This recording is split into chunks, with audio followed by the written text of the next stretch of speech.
Si Boss Rhino, ang vlogger, di natatakot pag kumakain sa sementeryo. Si Boss Rhino, ang vlogger, di natatakot pag kumakain sa lugar na madilim.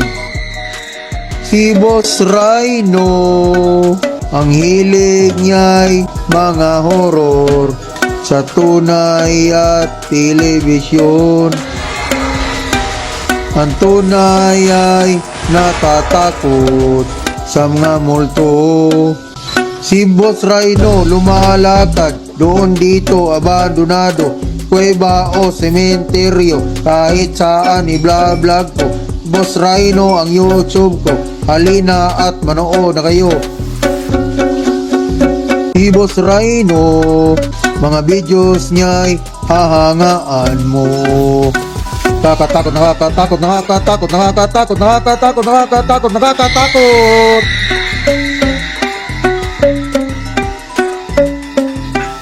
Boss Rhino,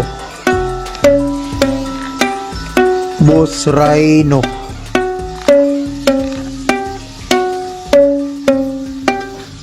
Boss Rhino.